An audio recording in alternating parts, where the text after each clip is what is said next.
Hello, my name is Rob, and welcome back to Directors Uncut. We are a podcast that puts filmmakers from all corners of the globe onto a huge list that covers everything from 1950s sci-fi B-movies to French New Wave. Then we pick a name from a huge bank of directors to chat about their work through two films. To do this, I am joined by a rotating cast of guest hosts. This week I'm joined again by Kat. Hello there. Hey, glad to be back. Cliff from The Devil Times 5, and I can say it properly. You said it the right way around, yeah, amazing. It's an in joke because when in the early episodes I got it wrong literally every time. And making her debut as well is Liz from, well, everywhere. You're a writer about town. I don't know how I feel about that, saying that I'm from everywhere. Mostly Ghouls magazine, but yes. Yes. Thank you. Thanks for having got me. A great Ghouls presence on the podcast. And today, I guess we'd call him a big fish, depending on who you ask. It's James Wan. So, here is some questions I'm going to ask. Usually I'd say what's your exposure, but it's just one of these questions where the more you say it, the more it just sounds really suggestive. Like, what was the first time you were exposed to James Wan? But let's just go with it. Kat, when was the first time you were aware of James Wan as a director? Saw, opening week of Saw, was at uni, went to an afternoon screening and was blown away by this new voice in the horror world. Simple, straightforward. I mean, I imagine that's going to be repeated in the next two answers, but fingers crossed. Cliff? Well, yeah, I mean, I saw Saw in the cinema. I liked it, wasn't blown away, but my feelings about that entire franchise are very different these days. So I wasn't blown away, and I was a kind of James Wan cynic, I suppose. I didn't bother seeing. I haven't seen anything else he's made in the cinema until Malignant. It's a lot of films as well. Yeah, it's fair few, yeah. Okay, and Liz? I actually don't remember my first experience of James Wan. I know that it wouldn't have been Saw because I think I was like 14 when that came out, and I know that I didn't get into the Saw franchise until I think I went to the cinema to see like the third or fourth one, not really knowing that I probably could have done with seeing all the others first, thinking it was just a typical torture porn film that I could jump in at any point in the franchise. So I wonder if it was maybe that. I have more of a clear remembrance of when I watched Insidious than I do Saw. Yeah. But yeah, I feel like once I'd sort of discovered him, I've probably seen, I would say, a good 95% of everything that he's done since. A considerable filmography, really, as both a director and a producer. Producer especially is a bit of a champion for up-and-coming, would you say? Was that fair? Up-and-coming directors? Okay, so the movies that we've come out with, this is the first of two parts. In this part, we were talking about Saw from 2003, was it? Am I getting my dates right? Somewhere around there? The short was 2003, the feature was 2004. Okay. And 2010's Insidious. Yes. In the next part, we are doing Malignant and Dead Silence. So crossing a lot of boards here. Well, chronologically, we'll start with Saw, as it's the earliest of the two. Who has a synopsis for this? I know that becomes kind of a point of contention the more you go into the series, but for this first one, it does have a plot. Anybody got one for this? Sure, I can knock one off the top of my head. I've watched it enough bloody times. Two guys, possible strangers to each other, wake up in a disgusting bathroom with a corpse in front of them, chained to the corners of the opposite corners of the rooms, and come to realise that they are the latest victims of a very unusual serial killer who doesn't so much kill people as force them to choose between life or death. Rise and shine, Adam. You're probably wondering where you are. I'll tell you where you might be. You might be in the room that you die in. Up until now, you've simply sat in the shadows, watching others live out their lives. But what do voyeurs see when they look into the mirror? Now I see you as a strange mix of someone angry yet apathetic, but mostly just pathetic. So are you going to watch yourself die today, Adam? Or do something about it? get it. Throw me the player. No. You throw me your tape. Look, we're gonna have to work together if we want to get out of here. Now just throw it to me. I'm not gonna risk breaking it. You throw me your tape.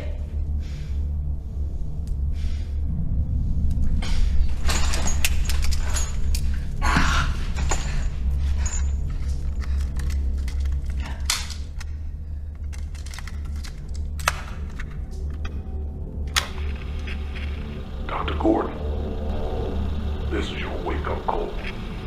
Every day of your working life, you have given people the news that they're going to die soon. Now you will be the cause of death.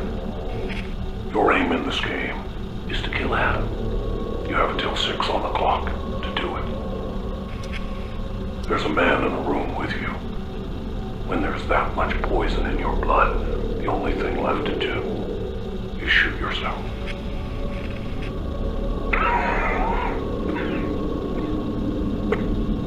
There are ways to win this, hidden all around you. Just remember, X marks the spot for the treasure. If you do not kill Adam by 6, then Allison and Diana will die, Dr. Gordon.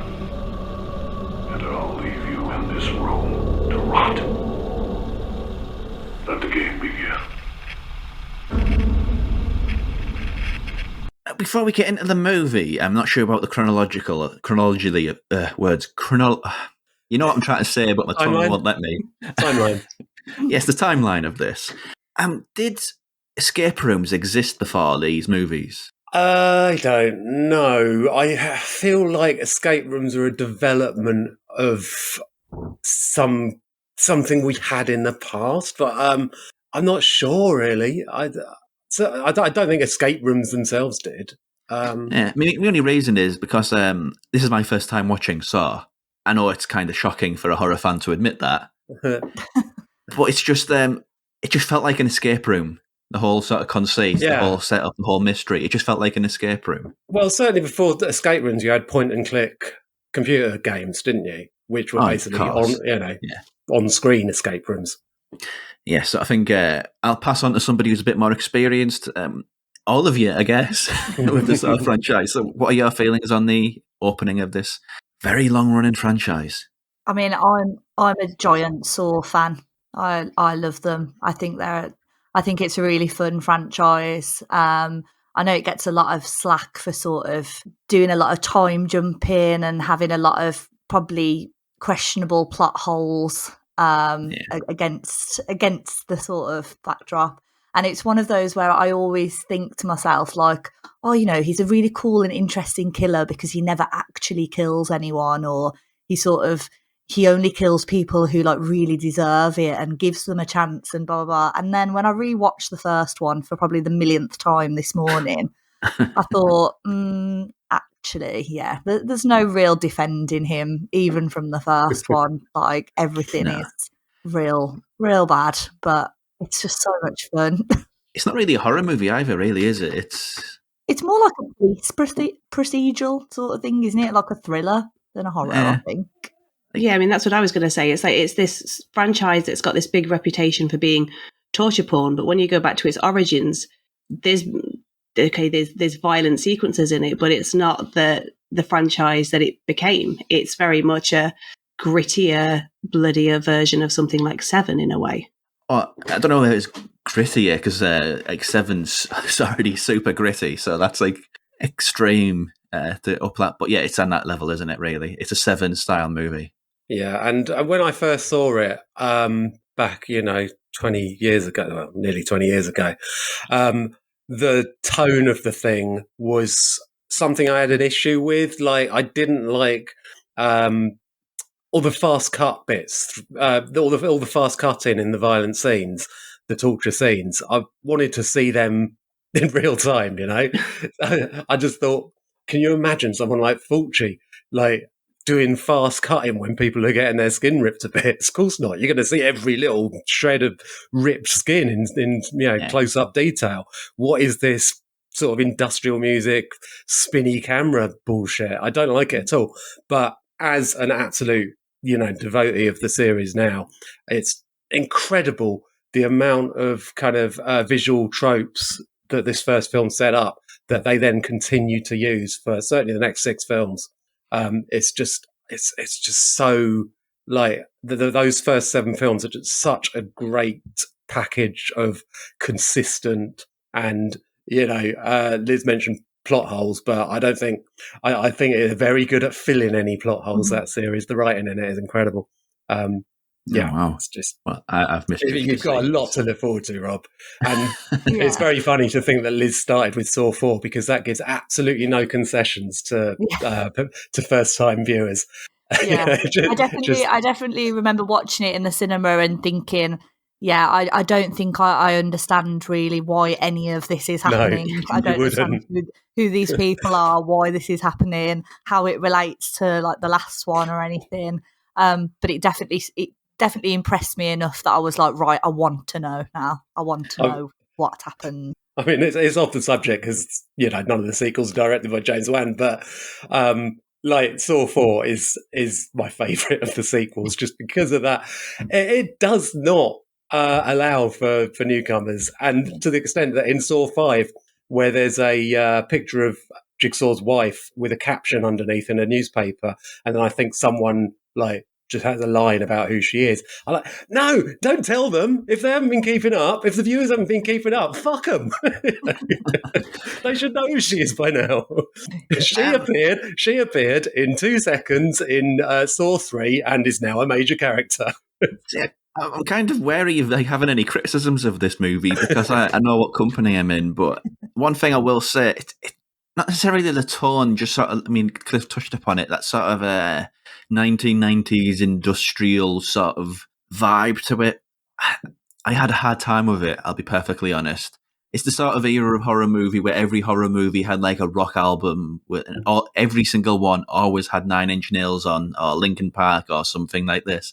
And it's just really jarring to be reminded of that little era of horror, horror. I guess Hollywood horror in a sense, but it's bizarre, isn't it? It's like a little pocket in time that this belongs to. Yeah, I mean, it's nostalgic for me because that was my sort of time getting into the horror genre. So it was everything had that rock soundtrack, and it was all quite kismet with the music I was listening to outside of film. So watching it's quite nostalgic to look back on that sort of like new rock, new metal era. Yeah, I'm the same. It was really like peak Grebo years for me to sort of like in the early 2000s, like discovering bands like you mentioned, like Linkin Park and things like that. It was good times, and I feel like that's why this film, it might be quite jarring for someone who maybe is only coming to it now, but for me, like with Kat, like it's just nostalgic. It just makes me feel like all warm and fuzzy inside. Makes it feel older than it actually is, though. I mean, maybe that's just the generation that we're from. I don't know. It's happened to us now. The movies that we grew up with now feel sort of out of sync with time. I think not to bring we'll it down get back onto that as well. Like when we get to talk about the second film, like I didn't realise until I rewatched it the other night that came out in 2010, which to me is wild because I still think of that as like a really recent, like big horror film. Totally, but it came out so long ago. It's wild. Yeah, I mean, here's a weird question. I know the answer to it, but I'd just like to hear Free fans' perspective on it. What is it about this original movie which allowed us such a huge franchise to spawn out of it, do you think? Well, the premise is just irresistible, isn't it? That very kind of escape roomy premise. I know it was before escape rooms, but you know what I mean? And obviously the incredible twist at the end, but like halfway through, or like 43 minutes in, there is, like you're used to seeing flashbacks in mystery type films, but this has a montage about a third of 43 minutes in, whatever that is, that far into the film, where there's little bits of flashbacks to what we've already seen in the film before already. There's pan across a load of like news cuttings on a wall. We see Zepp, we see Tap, we see Dr. Gordon. It's really unusual. It's very in keeping with how the series developed, but at that point in the film, I don't think you've really seen a kind of. It's almost like a little breather, but builds up the mystery. I don't know quite how to explain it. It just tells you that what you're about to see is a different form of storytelling. Mm-hmm. It's not going to be told in the normal way that mystery movies, horror films unravel. It's all going to be a bit keep you on your toes and catch you off guard constantly. And then when the final twist comes at the end, I mean, when I watched this again the other day, it doesn't matter how many times I watched this film, there's something about that end. It fucking almost had me close to tears. I haven't cried since I was a child, right? My body does not know how to. But if for some reason I was like, oh, I think I'm going to cry this twist. It's so good. It's just done so well. It makes me so happy. Kat, Liz, same question. Anything beyond that? Or has Cliff encapsulated it perfectly? I don't know. I think he's nailed it pretty well. I think the twist is definitely a big thing. I think it was something that hadn't really been seen before. Like when I rewatched it this morning, I was really sort of trying to look out for all the clues that of, what I know is coming. And it's really, really well done. Like obviously Zepp's like a complete red herring all the way through. And now that I'm older and I've watched a lot more horror films, watching this for the first time, I would probably immediately know that there was something more to it and he wasn't the main villain. But I still don't think that I would have ever quite thought, oh, it's the dead guy in the middle of the room that's just going to stand up. And then for me also, it's probably not something that made it a bigger franchise. But for me, the same as Cliff just said, that you feel like the twist is that good that it makes you like a bit emotional. It's the music for me. Yeah, it's music when everything. I love in a good mystery film. To me, the best bit about it is that final, like that few minutes where everything suddenly comes together and you suddenly realise all of the things that you saw earlier, what they meant and why they happened, and like the sort of the truth of what's really happening. And you get that, oh fuck, like this is what happened. Oh my God. Like, and then that coupled with that Zepp, I think it's called, is it Zepp's Hello Zepp. Hello Zepp, yeah. Like that, and you're just like, oh yeah, this is so good. And then it ends and you're just like, what? It just, I just love it. And I'm so glad that, again, not to like spoil it for you, Rob, but I'm glad that sort of music kind of, it's not the last time you hear it. Yeah. Is anything left there for Kat? I'm not sure. Well, I mean, Hello Zepp was the song that closed out my wedding reception. It was like, out you go, you've had your drinks, get gone. That's amazing. I think it's the twist, but also it was the brutality of the ending. We're so used to happy endings, even within horror. There's the final girl who makes it, but in this, Gordon's hacked his leg off, but we don't see him after he goes out of that door. He just disappears, and then all we know is that Adam has been left in this dark room, presumably to die, which is just a really bleak way to end the story. And if you've got a film that's prepared to do that, you want to see more from that. Like, where can they go from here? But it's just such a really well-written script from Lee Wannell. I mean, watching it last night, you suddenly realize that the whole film, the whole story could be avoided in the first 30 seconds if when Adam woke up, he didn't pull that plug out. Like, he would be like out, unlocking himself, and he'd be gone. It's really clever, the work that went into it. I've got a theory about that bit, but to say any more would spoil Saw 3 onwards. Exactly. For me, it's kind of a curious experience because it's hard to watch like movie one of, I think it's about 12 at this point, if I've got my numbers right. No, there's 10. The 10th one's coming out this year. Yeah. Oh, that makes, fair enough. But even so, like, to separate all of that legacy and all of those follow-ups from this original movie, because the concept, well, the notion of what people think of this, the idea in people's heads is it's all just gore for gore's sake, torture porn. There's no real substance to anything. It's all just, this is what's wrong with modern horror. It's all gore, gore, gore. You hear those people all the time. Well, they're wrong, because what's wrong with gore, gore, gore? Well, that's another discussion for another day. But the thing that surprised me about this, it's a very small movie. It's essentially a chamber piece with two people in one room. I mean, it cuts away to the investigation and to the doctor's wife and daughter. But for the majority of the meat of the story, it is just two people in a room. And there's so many movies where they have that way. It's undone by the performances being weak, I guess, in the fairest possible sense. But this is a brilliantly acted movie, I'll be honest. It's a very committed performance. I think Cary Elwes is variable. Yeah. It gets a little bit ropey towards the end, but it's quite lovably bad, in fact. I find it quite funny when he's doing the big emotional shouty bits. Yeah, that's not the best. But generally speaking, it's a chamber piece with two people in a room, both sort of acting across each other, and I think it holds up particularly well because of that. It's not, well, it doesn't box itself into a corner, really, with big ideas or what have you. It's a small movie about a very contained concept, and all of the sort of the P's and Q's across, there's no plot holes in this. And maybe there is in the sequels, I don't know, but it's a very tight, concise, well-acted mystery. Yeah, and this one has like my worst across all the franchise. One of my worst traps, and it's the barbed wire one. I can't watch it as much as it's really frenetically cut. I think because we've all got caught on barbed wire, so I can, out of all of the traps that you see throughout the franchise, that's probably alongside the needle pit in the second one. It's the one that I can imagine being in.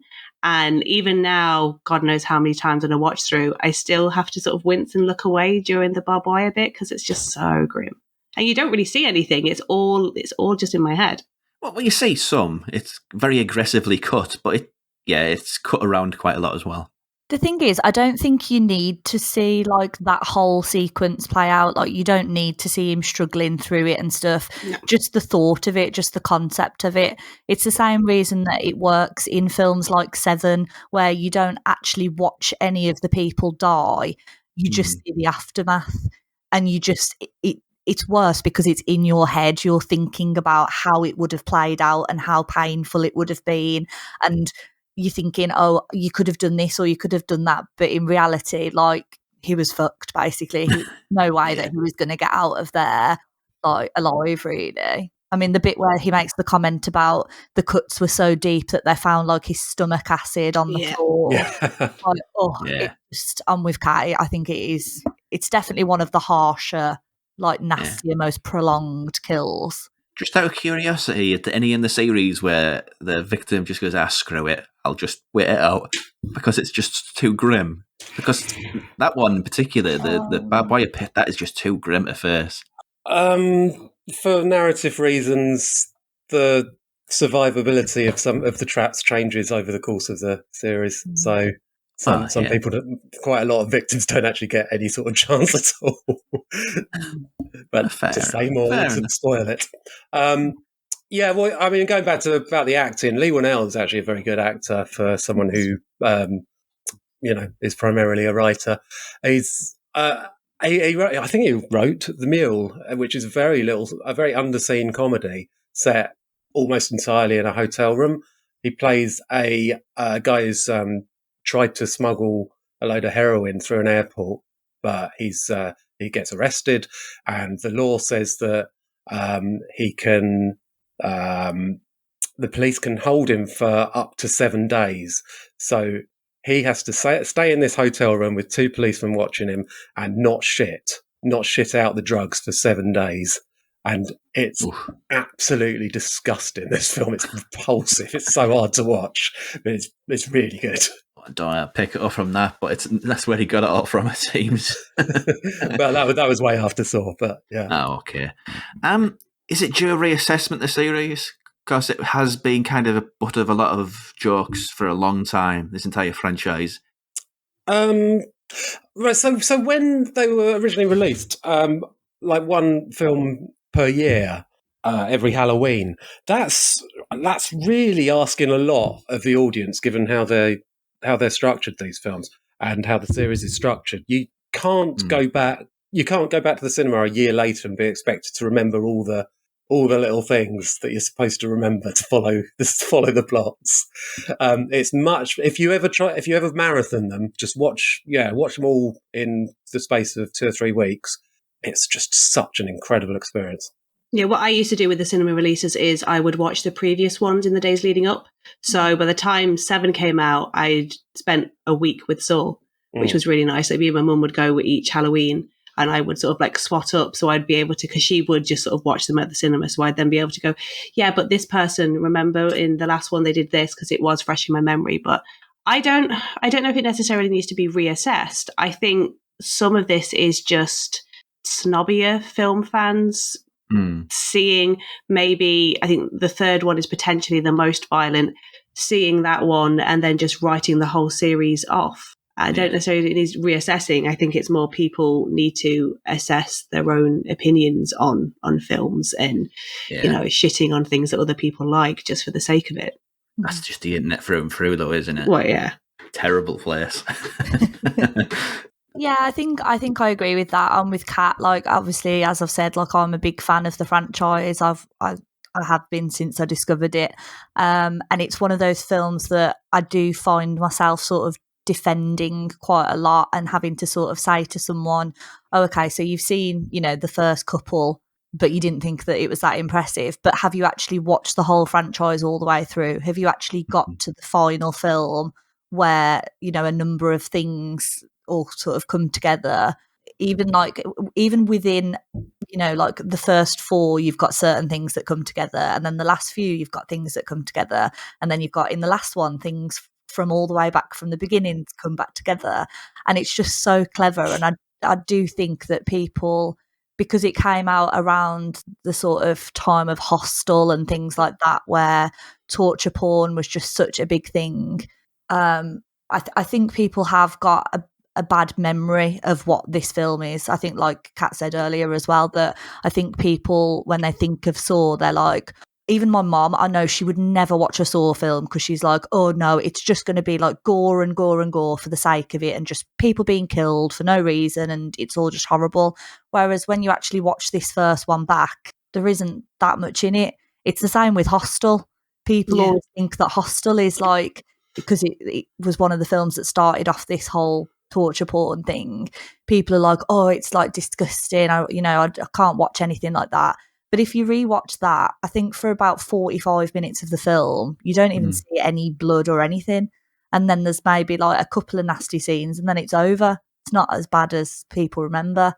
Well, yeah. And I just wish, if people were going to make the judgment of it, at least take the time to watch it all and then judge it. Yeah. Oh, yeah. It just became a gag of pop culture, didn't it, really? How it just became a whipping boy across the board, across all the pop culture. Comedians had a whale of a time just picking on this series. Yeah, but we have to also remember, without Saw, we wouldn't have Lionsgate. Lionsgate was built on Saw. That was their big hit. Like Nightmare on Elm Street was New Line's big hit. Saw was what kickstarted Lionsgate. It's one of the reasons why Lionsgate were a dream company for me to work for. Like, I remember getting an interview and going to work for them and be like, oh my God, like, they made Saw, it's amazing. Unfortunately, I found out that Lionsgate, especially in the UK, had turned away from horror, and it was seen as a dirty genre. And then I handed my notice in just as they were about to release Jigsaw. So I really timed my my tenure there well. But it would, Lionsgate is this global giant distributor, and it would be nothing without the Saw franchise. And that is sort of the hidden, well, not the hidden story, but it is a story of Saw beyond the movies. Everybody talks about how this indie movie cost, I don't know, 50 grand and made 100 million at the box office. Saw's the poster child of that, because these movies can't have been very expensive. They're all in very contained locations, very small casts. Wow, did they make a lot of money. Taking a turn with everybody on board, is there anything else about Saw, whether it's the franchise at large or just this one in particular, that you want to talk about before we move on, Kat? I would like to raise the fact that Saw presents a really nice representation within the detectives. You've got Tap, who is an African American man. You've got Singh, who is an Asian American, and then you've got Kerry, who is a woman. You know, what for the films around that time were having their police force be that varied is something that we're pushing for representation more and more in modern cinema. But here's James Wan and Leigh Whannell doing it years before. Also worth mentioning in the context that later in the series, there's two white detectives who almost everyone who watches Saw 4 and 5 can't tell apart. Their biggest complaint first time watching Saw 5 is I just couldn't tell those two people apart. I never knew which one was which. Cliff, same? Anything about Saw that better than a hole in your pocket? So that's some nice little touches that I don't know if you noticed there's a few bits where the camera kind of pans from one scene to the next, and like almost like there's a bit where the camera goes down under the police interview room desk and into the ceiling of the bathroom for the next scene. And there's lots of that throughout the franchise. And watch out for it, particularly in Saw 4, where they did those transitions in camera by building sets right next to each other and just going straight from one scene to the other in real time. It's incredible. Yeah, it is. It's very unheard of. That'll be done in digital, or the whole set would be in green screen. That's how they do that sort of thing these days. Yeah, there's one scene it's in Saw 3, I think, where it must be 3, where Kerry is looking at a victim's body in some room, and then the camera pans away and like moves away towards what the next scene, which is set in her bathroom, and she's undressed, she's in the bath, and you watch the behind the scenes, and she had to run round the back of the set, strip all her clothes off, jump in the bath, and they had to time it so that the water would stop rippling by the time the camera got there, so you couldn't tell that she just jumped in it. Really amazing stuff. That's incredible, yeah. And notably, that sort of stuff wasn't directed by James Wan, so I'm not sure how much James Wan actually contributes to my love of this film, but, you know. Adjacent issue, but yes, Liz? I think for me, the main thing that I took away from it this morning, rewatching it, was just that, and obviously we'll get onto this in a minute as we talk about one of his later films, but I just think it's really wild how both James Wan and Leigh Whannell's, like how their film style has evolved. Like obviously James Wan now is like, as far as I'm concerned, and this might get me shot or maybe people will agree, but to me James Wan is up there now with like all the masters of horror, like Craven, Carpenter. Like James Wan, I think in 30, 50 years will still be held up as like one of the masters of horror, and he's got such a distinct style now to his films and a distinct way of doing scares and stuff that are all so different to what Saw was. Like I think it's really mad to see how his style evolved personally, and then the same with Leigh Whannell with his films that he's directed separately. He's got like a really unique style as well, but again, they're not really anything like Saw. Yeah, I think it's not to say that either is better or worse, but I just think it's really interesting, like how their careers have developed and how they've sort of come from this project together that they both had the same vision for, to then go off and have such separate, distinct visions of what they made in the future. I think there is quite a lot of Saw style in Dead Silence. Yes. To be fair, Dead Silence is one that I haven't watched as much, so maybe that's me having a bit of a blind spot. Just when the Masters of Horror comment, it just made me think there's a lot of commonality between James Wan and Wes Craven, just in the style of movies that they did, and they were kind of, not masters, but they helmed some of the biggest horror franchises of all time between them. Mm-hmm. Yeah. So there's a lot of stead in that, I think, yeah. And I do hope that is the case. You know, we had the Masters of Horror, and it's the Cravens, the Carpenters, the Romeros. I don't know who it'd be with James Wan in this potential new school, but yeah, I think he's an easy Ari shot. Aster. I'm going to get in horror jail for my comments on Ari Aster. But oh, okay. Yeah, let's move on quickly. What's happening to Renee is real. I've seen it for myself. I came today because last night I had a dream about this place. I was in this house, but it was late at night. I was afraid.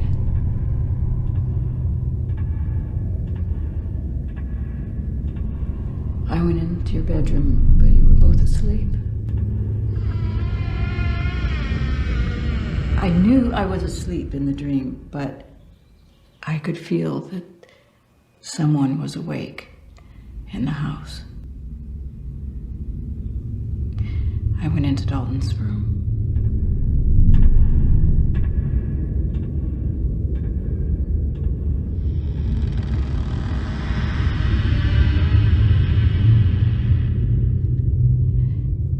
There was something in there with him. It was standing there in the corner.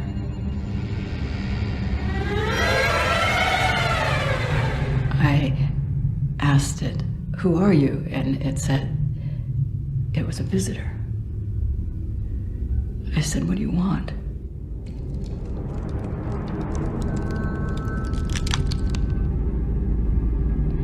It said Dalton.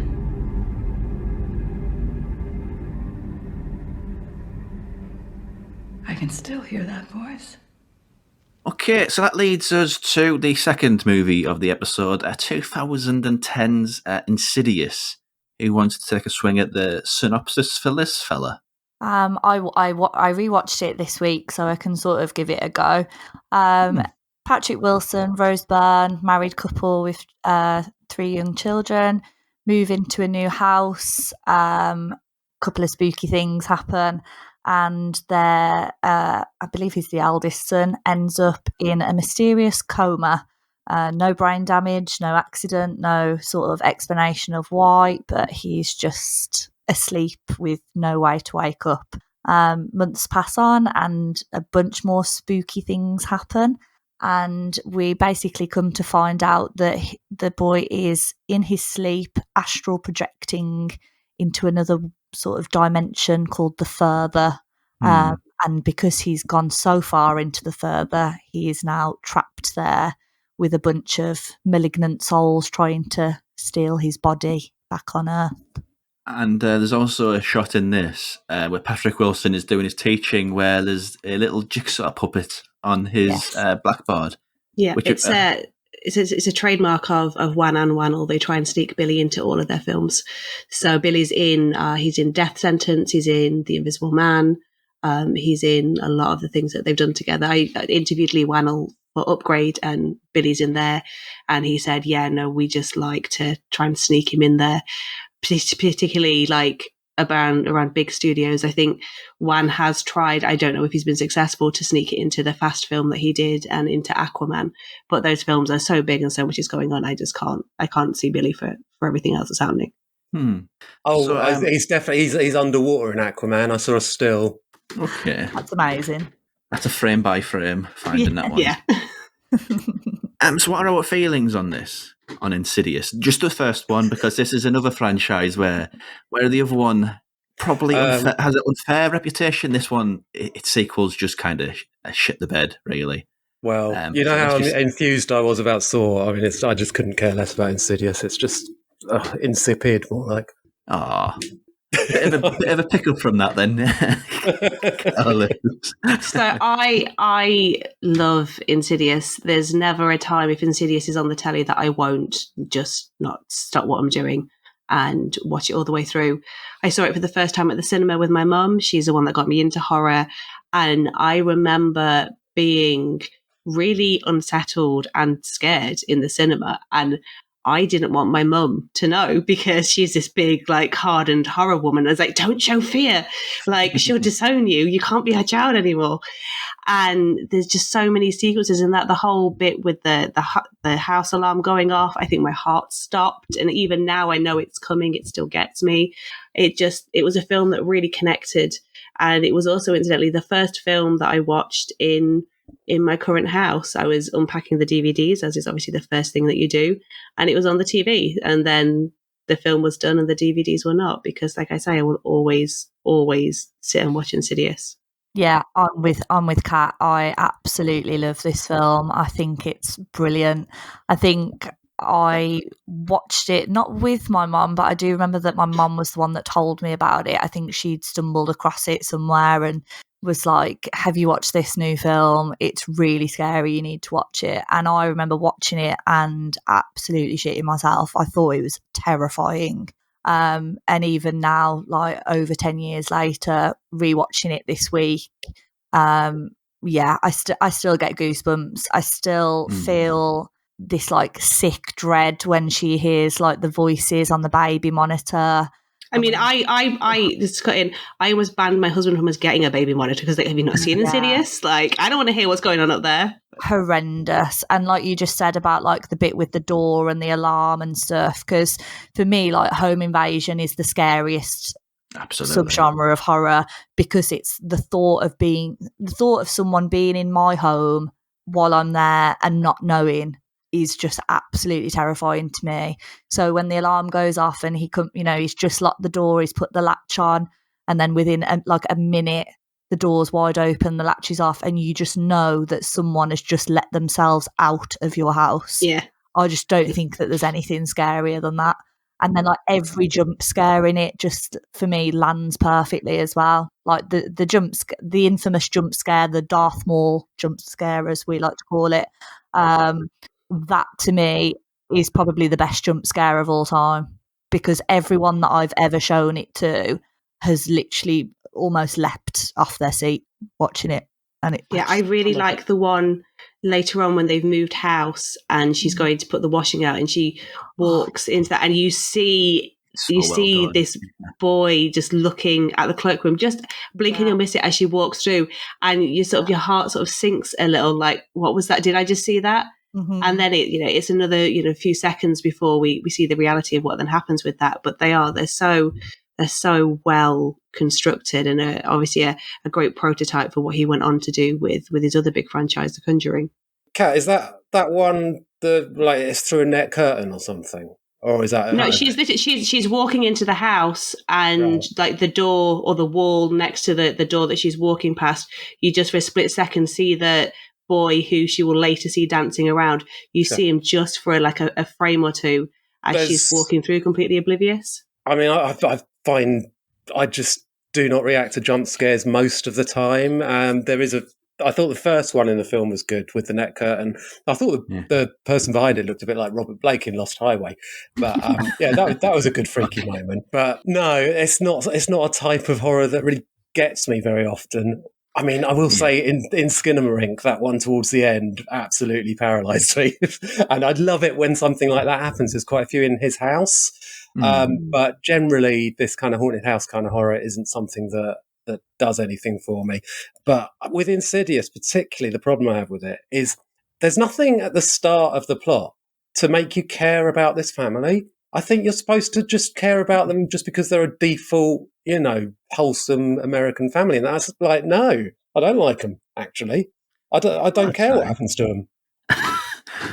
See, I immediately, even though I wasn't a mother the first time I watched it, I latched on to Rose Byrne's character Renee, and now that I am a mother, I feel just the beginning. She's got up early, she's doing the unpacking. Her husband turns up. He kind of riles the kids up when she's trying to focus on like getting everything set up. Then he just disappears to work, and she's the one that's left at home to do everything. And then she's the one that's left trapped in this place that becomes slowly more and more haunted, while he's like having a nice little kip at the school. I think it's saying they're much more than a normal family, because she's not quite she's not the hysterical woman. She's just at her wit's end and stressed out and an overwrought mother, which I can definitely identify with. I don't know. I can't take her seriously. She wears the same pajamas as her child. Yeah, but then later on he's wearing. But then later on, when Josh goes to get Dalton, Josh's shirt is in a similar pattern to the pajamas that Dalton's wearing there. So it's like Dalton's going from being a mummy's boy to being a young man like his dad. There's one thing I think is really well done about this is the camera work. The first sequence with the baby monitor, the way the camera's moved around there, it sets up the mood so very, very well. the long take cinematography in this, it's so beautifully done. The sequence where she's walking outside and she sees the little boy, that's all one take. It's all done so very well. The bit where the alarm keeps on going off, again, one take. It just, that sort of dread that he uses with the camera. It's not just camera falling behind him. He moves the camera about. He's very agile with the camera. It's just such a well-shot horror movie, I think. I feel like he has this way of sort of, even when there isn't a jump scare coming, he always like puts me on edge that there is one coming. I feel like I can't ever relax in his films because, like Kat mentioned about the one with the little boy, like you say, that's one take and she's just walking through the house and stuff. So every time she turns a corner, it's like playing, I don't know if any of you are much into like horror games, but if you ever played the Silent Hill PT game where you're just walking around corridors in a loop, and you just get to the end of the corridor, and every time you turn, you're just waiting for something to jump out at you or something horrible to happen. And that's how I feel about James Wan's films after Saw, like films like Insidious, where because you know he's the master of jump scares, you're just constantly waiting for one. And then one doesn't come, but you still can't relax because you're thinking, well, it didn't happen then, so it must be about to happen. And I love that about Insidious. I think it's great. Such a well-shot movie. The other thing that really stood out for me is it's two very different tones to this movie. I'd say pre the paranormal investigators turning up, it's quite it's shot in a very digital-looking way. It looks very sort of based in reality. Sort of apparently suburban terror sort of horror movie. And after their turn up, I don't know if I'm allowed to say this again either, but it's kind of funny. It's a funny movie. It's not trying to take itself seriously after that sort of crossover point. It certainly benefits from Lee Whannell turning up. Is he one of those two? Yes, he's Specs. Yeah. Oh, okay. I knew he was in one of these. I just couldn't quite picture his face. But yeah, I mean, the second half of Insidious is very funny and surprisingly camp as well. I mean, we remember that like jump scare with, I don't know what I call him, like Uncle Darth Maul's creepy goat uncle or whatever. I don't know. I think it's Lipstick Demon is his official name. Lipstick Demon. And he's played by the composer. Really? Wow. Yeah. Okay. It's a very game composer. There's a sequence in the further where he's sort of in his little room sharpening in his hooves. It kind of made me think of Rocky Horror. Is that a weird connection? No, I kind of get that. It's definitely, like you say, a film of two halves, and I think sometimes that's where it divides audiences, because I know that the first time I watched it, I thought it was really, really good up until a certain point, and then I kind of was like, oh, that's okay. And I still do feel like that to a degree, but I think now I know what to expect. I kind of enjoy the campiness of it. I like that it's something different. It's not just your typical like, oh, there was some ghosts and now they're exorcised and now it's over. Yeah. And that was the thing I had a long-standing issue with James Wan. I took him at face value. I took him as somebody who has been a serious horror filmmaker. It took me such a long time to actually shake myself of that notion. But yeah, he's a deceptively funny filmmaker, I'd say. Yeah, I mean, it's basically a modern variation on Poltergeist, and Poltergeist has got some hilarious moments, you know, once the exorcist lady turns up and stuff, and she's like, Carol Ann, come into the light, you know, that's got that little bit of humour to it too, and that's obviously what he was going for. Oh yeah, it's a clever script as well. He's seen enough of these movies to know that they're supposed to unfold in a certain way, and he takes left turns, like the idea that why in other movies, I mean, a family's being terrorised, why don't they just move? Yeah, and they do. I love that. That is a nice touch, yeah. Little touches like that, it's just filled with that sort of literacy there where he knows how the sort of movie's supposed to unfold, and he just sort of left turns constantly at these key points to keep it lively. Yeah. I mean, the only thing I really, appreciate Insidious for is that it's kind of a dry run for The Conjuring, which I think is a much more accomplished film that I do actually find quite scary in places, and I think it gives you a lot more reason to care about what's happening to the characters. Like, I just couldn't get over the fact that I had no reason to care. I think the last 3 minutes of the film are probably quite good if you care. I just didn't care what happened to them. Yeah. It's been a long time since I've seen any of these. I probably should watch The Conjuring again, because I remember at the time it was just everything was the style of sort of haunted house with the same sort of manufactured jump scares and the same. Or if you look at the character, but if you look overlay, you can see the jump scare coming. It just became so mechanical that it bored me so much. And The Conjuring was just the one where I thought to myself, you know what? Nah, I'm done with these. No, I think The Conjuring's a good one, and I think Sinister is an excellent one. But it's not really my kind of thing. Sinister has the most terrifying jump scare in cinema history with the lawnmower. That's pretty good one. Right. Grim as hell. But any other comments about Insidious? I mean, you can talk about the sequels if you want, but I have seen zero of them again. So, any further comments on Insidious? My main comment about Insidious is always how fantastic the score is, like the music in it. The like weird, stringy, piano-y sort of out of tune, high-pitched, just horrible, horrible sounds that come out of that film. I just think like I could be in just at home by myself, and if I heard that music playing, I would suddenly probably be extremely scared. I think it's great. I am a big fan of The Conjuring. The first two I think are really, really good. But I think it's interesting with all of James Wan's films. It's kind of like how like the world sort of tends to hate on like things that do well. Like like people are like, oh, I don't like, I don't know, like a band that starts off really small and then when they get to like arena size, people are like, oh, they've sold out. That Green sort of Day was a vibe. big example of that. Yeah, like, and I mean, I don't really subscribe to that. I think like if you like a band and they're getting more successful, then it is what it is. Like you should support them regardless. It's the same with films. Like people tend to. I don't know if it's just like I'm edgy and I only like small budget independent things that no one else has ever heard of or whatever. But I feel like The Conjuring and like Insidious and again like Saw, because they were doing so well and they were like big mainstream horror films, I feel like a lot of people just hate them just because they're like that. Like, An easy target, yeah. I think it's just easy to sit there and like I've seen a few people say like, oh, I asked someone what their favourite horror film was and they said it was The Conjuring, like turning their nose up at it as if like, oh well, they must not know anything else, and they must not be cool enough to sort of watch this £50 independent film that I found on PrimeWire or whatever.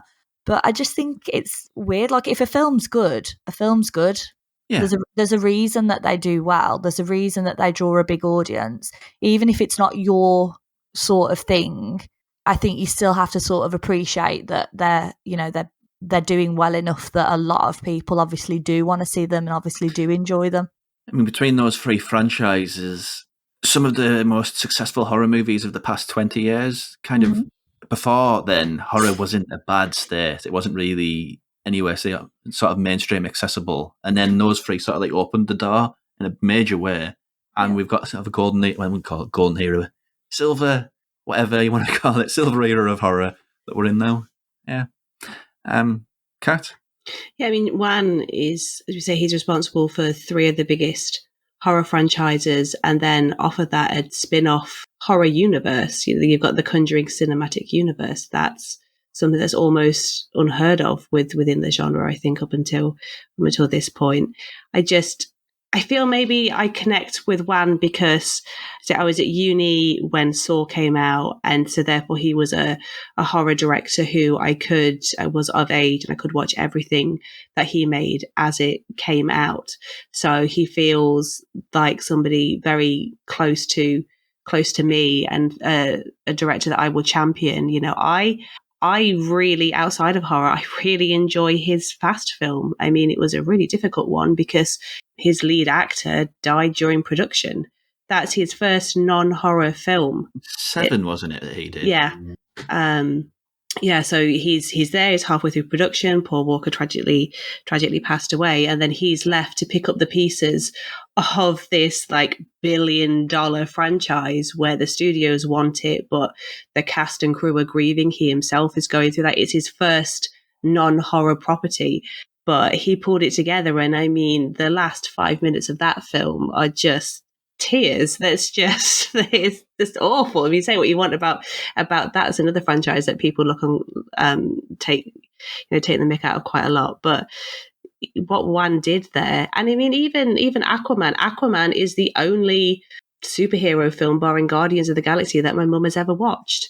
Part of that is Jason Momoa, but the other part of that is James Wan, and he brought, for at least one sequence, he brought horror to the superhero films with the bit with the whole underwater weirdo creatures that I think he was going to do a spin-off film for, but now isn't.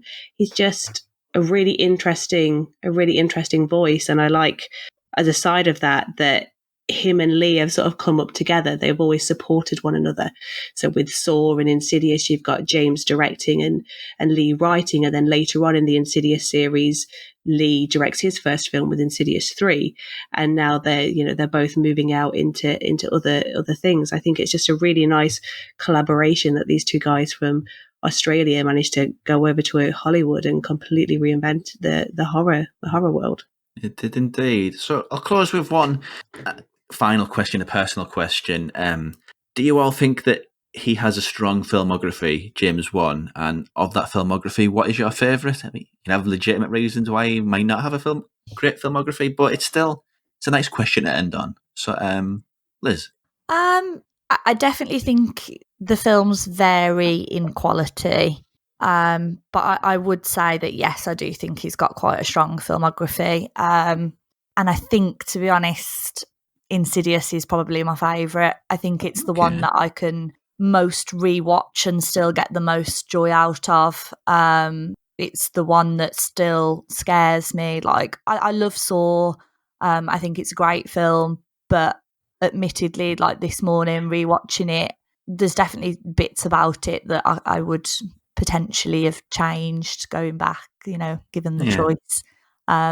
But yeah, I think Insidious for me, I think that's why it was the one that I sort of wanted to come on and talk about. Excellent. Cliff? I've seen 8 of his films. I like 3. I hate 3. 2 are in the middle. Saw is easily my favourite. What are the other 2 you like, just out of curiosity? The Conjuring, and I hated Dead Silence first time I watched it. Really liked it the second time, so go figure. Okay. Yeah, and Kat? I have seen everything that he's done, and earlier films, like really earlier films aside, I think there are some wobbles there. The short that inspired Saw is really good. It's basically the Amanda sequence, but with Wannell playing a character called David. So it's Wannell in the bear trap, and you can see the trademark that then became the Saw franchise, even right down from that 10-minute short. But I think if I'm going to have to pick one of my children, I'm probably going to go with Liz and go with Insidious, just purely for that thing of it can have started, 5, 10, an hour ago. If I see it's on the TV, I'm going to settle down for the rest of Insidious. It's just such a comfort but uncomfortable film for me to watch, because no matter how many times I know when that heart alarm's going to go off. I was watching it again last night. I knew it was going to happen. Didn't stop me jumping out of my skin. It's just so good that even that Lipstick Demon, when he's going to turn up, you're waiting for it, and still it's always that split second sooner than you thought it was going to be, and it still manages to get you. So yeah, I think I'm also Team Insidious with Saw a close runner-up. So no Malignant love? I was surprised. Yes. My 3 of the 3 I really like are Saw, The Conjuring, and Malignant, and Dead Silence is one of the ones in the middle. But yes, that's that is I think that was my issue. I took Malignant seriously. I thought, this is a Hong Kong category 3 movie. What's it doing? Being costing millions of dollars. This is ridiculous. I didn't quite get its speed. I think watching it for the next episode, I might get it. It was the most fun I've had in the cinema in years. Just when there's the reveal in it, I was just like, yes. The whole prison, the scene in the prison was just me sat on my own cackling away. It was brilliant. See, well, that reveal is excellent, and that's one of the problems I have with Insidious, is that the plot is just so straightforward. There's no twists and turns, and when Lin Shaye's character has to explain, what's going on, they're just like, oh, all right then, okay. So it's like it's not even doesn't even like push against it and say no, that can't be right, and then like they have to go through all the business of skepticism and all that. They just go, oh right then, oh no, and you can astral project, by the way. Oh, can I? All right, I'll do that then. Yeah, but by this point they're at the wit's end. By this point, it's not like they're the first people they've called. They've tried moving house, they've tried to ignore it, they've had a priest in, and it's only as it's got really extreme that she's bought in. And by that point, Renee is like, yes, and Josh is reluctant, but Renee's like, look, fella, you want to stay with me, you're going to get on side and you're going to listen to this and you're going to think it. And just the whole sequence then where his mum comes out and sits him down and is like, did you ever wonder why there was no pictures? I find that really creepy. The whole thing, I'm not one for having my picture taken. And the whole, anything with photography and spirit photography and stuff, it just unnerves me. And that whole sequence just, even still to this day, I can't watch and not feel a bit creeped out by. Yeah, it's very well done, that. I can't say my personal favourite yet because I'm kind of going through them again. But I think in my case, I was very anti James Wan for a lot of years.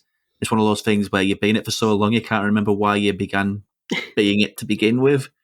So it kind of feels like rediscovering these movies anew. And yeah, he's great, really. I'm really enjoying his work. But as for my favourite, I wouldn't like to say.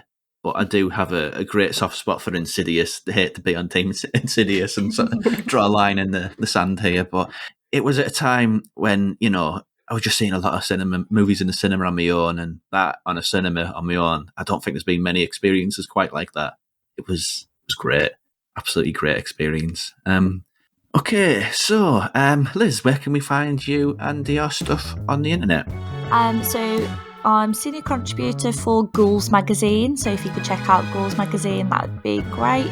And you can also find me on Twitter for as long as it lasts.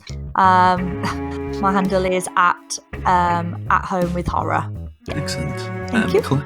Yes, Cliff. Devil Times 5 horror podcasts, a comedy podcast about horror movies. We've got a couple of brilliant celebrity guests coming up in the next 2 episodes, or 3 episodes if you like. It's once a month, and find us on Twitter, DevilX5. And Kat. So I am on Letterboxd and Twitter at Gizmo Shikari, and there's links there to all of my work, and I am a new guest writer contributor for Ghouls magazine, so you'll also be seeing some work from myself on there in the coming future. Excellent. Check all of those places out. And I've been your host, Rob, and you can find me across social media, whether that's TikTok, Instagram or Twitter at Uncut Robcast. That's Uncut ROBcast. And we'll see you in the next episode with Malignant and Dead Silence.